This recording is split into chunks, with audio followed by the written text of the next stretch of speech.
Praise the lord. ದೇವರ ನಾಮಕ್ಕೆ ಮಹಿಮೆ ಆಗಲಿ. ಈ ಒಂದು ಬೆಳಗಿನ ಸಮಯದಲ್ಲಿ ನಿಮ್ಮನ್ನು ಭೇಟಿ ಮಾಡೋಕ್ಕೆ ನಾನು ತುಂಬ ಸಂತೋಷವಾಗಿ ಇದ್ದೀನಿ. ನಾವು ವಾಕ್ಯ ಭಾಗಕ್ಕೆ ಹೋಗೋಕ್ಕೆ ಮುಂಚೆ ಪ್ರಾರ್ಥನೆ ಮಾಡಿಕೊಳ್ಳೋಣ. ಹಲ್ಲೆಲೂಯಾ. ದೇವರೇ, ಈ ಒಂದು ಸಮಯದಲ್ಲಿ ನೀವು ನಮ್ಮನ್ನು ಕರುಣೆ ಮತ್ತು ನಿಮ್ಮ ದಯದಿಂದ ನಡೆಸ್ತಾ ಇದ್ದಾರೆ, ಅದಕ್ಕಾಗಿ ನಿನಗೆ ಸ್ತೋತ್ರ. ಈ ವಾಕ್ಯವನ್ನು ನೀನು ಆಶೀರ್ವಾದ ಮಾಡು. ಎಲ್ಲ ಪ್ರಾರ್ಥನೆ ಯೇಸು ಕ್ರಿಸ್ತನ ಹೆಸರಲ್ಲಿ ಬೇಡಿ ಹೊಂದಿದ್ದೀವಿ, ಆಮೇನ್. ಕೆಲವೊಂದು ವಾರದಿಂದ ನಾವು ಆತ್ಮದ ಬಗ್ಗೆ ಧ್ಯಾನ ಮಾಡಿಕೊಳ್ತಾ ಇದ್ದೀವಿ. ಮೊದಲಾಗಿ ನಾವು ನೋಡಿದ್ದೀವಿ ಆತ್ಮದಿಂದ ನಾವು ಹೇಗೆ ತುಂಬಿಸಲ್ಪಟ್ಟಿರಬೇಕು. ಎರಡನೇದಾಗಿ ನಾವು ನೋಡಿದ್ದೀವಿ ಆತ್ಮದ ಆಯುಧಗಳನ್ನು ನಾವು ಧರಿಸಿಕೊಳ್ಳಬೇಕು. ಮೂರನೇದಾಗಿ ನಾವು ನೋಡಿದ್ವಿ ಆತ್ಮದ ಫಲಗಳು ಹೇಗೆ ನಮ್ಮ ಜೀವಿತದಲ್ಲಿ ಇರುತ್ತೆ ಅಂತ. ಇವತ್ತಿನ ದಿನದಲ್ಲಿ ನಾವು ಆತ್ಮದಲ್ಲಿ ಹೇಗೆ ನಡಿಬೇಕು ಅದರ ಬಗ್ಗೆ ನಾವು ಧ್ಯಾನ ಮಾಡಿಕೊಳ್ಳೋಣ.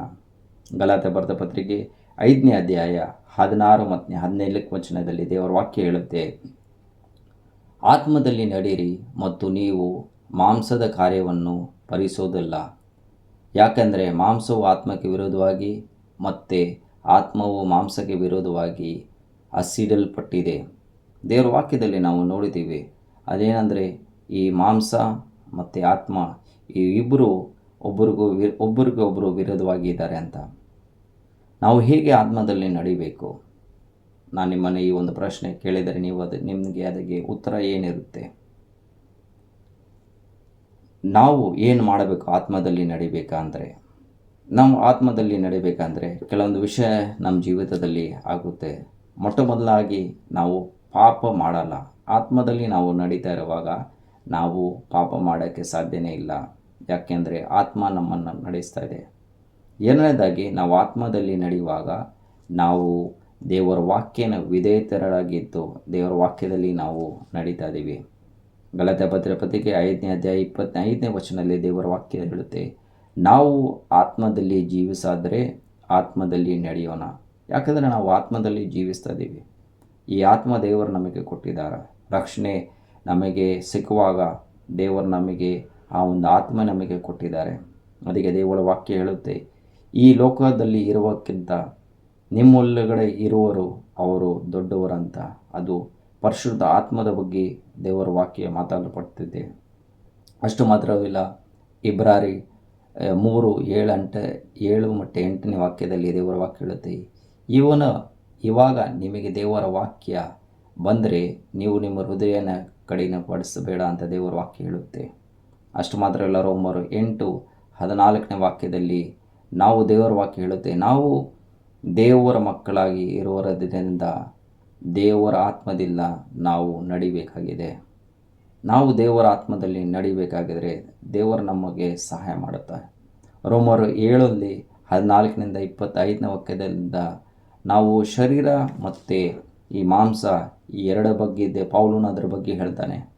ನಮ್ಮ ಶರೀರ ನಮಗೆ ಮಾಡುವಂಥ ಕಾರ್ಯಗಳಿಂದ ನಮ್ಮನ್ನು ಏನು ಮಾಡ್ತಾನೆ, ಅವನು ನಿಲ್ಲಿಸ್ತಾನೆ.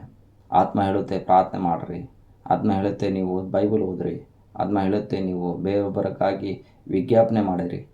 ಆದರೂ ಶರೀರ ಅನ್ನೋದು ಹೇಳುತ್ತೆ ನೀವು ಈಗನೇ ಕೆಲಸದಿಂದ ಬಂದಿದ್ದೀರ, ಈಗನೇ ನೀವು ತುಂಬ ಸೋತೋಗಿದ್ದೀರ, ಅದಕ್ಕಾಗಿ ನೀವು ಆಮೇಲೆ ಮಾಡಬಹುದು ಅಂತ.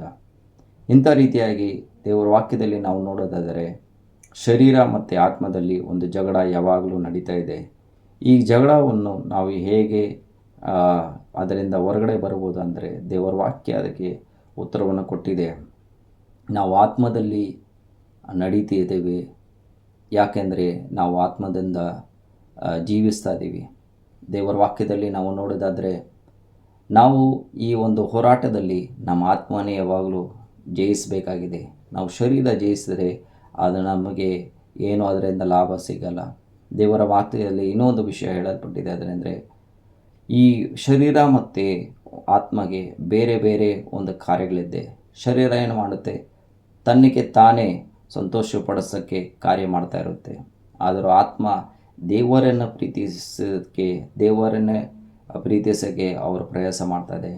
ಶರೀರ ಏನು ಮಾಡುತ್ತೆ, ಆ ಕ್ಷಣಕ್ಕಾಗಿ ಕೆಲಸ ಮಾಡ್ತಾ ಇರುತ್ತೆ. ಆದರೆ ಆತ್ಮ ದೊಡ್ಡ ವಿಷಯಗಳ ಅಂದರೆ ಆಮೇಲೆ ಏನಾಗುತ್ತೆ ಅದರ ಬಗ್ಗೆ ಯೋಚನೆ ಮಾಡಿದ್ರೆ ಶರೀರ ಬರೀ ಸ್ವಂತಕ್ಕಾಗಿ ನೋಡ್ತಾ ಇರುತ್ತೆ.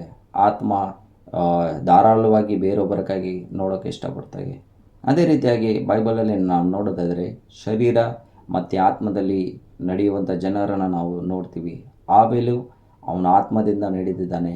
ಕಾಯಿನ್ ಏನು ಮಾಡಿದ್ದಾನೆ, ಅವನ ಶರೀರದಿಂದ ನಡೆದು ಅವನು ಅವನು ಅವನು ಏನು ಮಾಡಿದ್ದಾನೆ, ಅವನು ಸಾಯಿಸಿಬಿಟ್ಟಿದ್ದಾನೆ. ಅದೇ ರೀತಿಯಾಗಿ ಆಬ್ರಹಾಮನು ಮತ್ತು ಲೋಟನ್ನು ನಾವು ನೋಡ್ತೀವಿ. ಆಬ್ರಹಾಮನು ಆತ್ಮಿಕದಲ್ಲಿ ಇರುತ್ತಾನೆ ಮತ್ತು ಲೋತನು ಏನು ಮಾಡ್ತಾನೆ, ಅವನ ಶರೀರದಿಂದ ಆ ಎಲ್ಲ ಮುಂದೆ ಇರುವಂಥ ಒಂದು ಜಾಗಗಳನ್ನು ನೋಡು ಅವನು ಒಂದು ನಿರ್ಣಯನ ತಗೊಳ್ತಿದ್ದಾನೆ. ಅದೇ ರೀತಿಯಾಗಿ ಮೋಸೆ ಮತ್ತು ಆರೋನನ್ನು ನಾವು ನೋಡ್ತೀವಿ. ಮೋಸೆ ಏನು ಮಾಡ್ತಾನೆ, ಅವನು ದೇವರ ಜೊತೆಯಲ್ಲಿದ್ದು ಆತ್ಮದಲ್ಲಿ ನಡೀತಾ ಇದ್ದಾನೆ.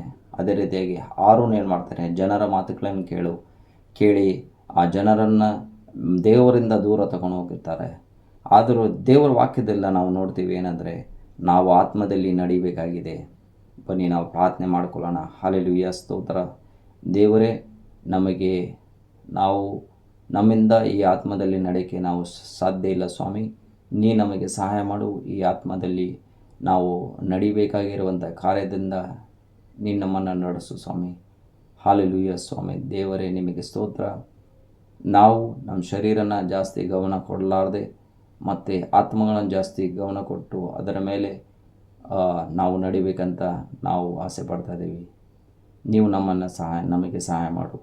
ಎಲ್ಲ ಜನರು ಯಾರು ಈ ಒಂದು ವಾಕ್ಯವನ್ನು ಕೇಳ್ತಾ ಇದ್ದಾರೆ ಅವರನ್ನು ನೀನು ಆಶೀರ್ವಾದ ಮಾಡು. ಎಲ್ಲ ಪ್ರಾರ್ಥನೆ ಯೇಸು ಕ್ರಿಸ್ತನ ಹೆಸರಲ್ಲಿ ಬೇಡಿ ಹೊಂದಿದ್ದೀವಿ. ಆಮೇನ್.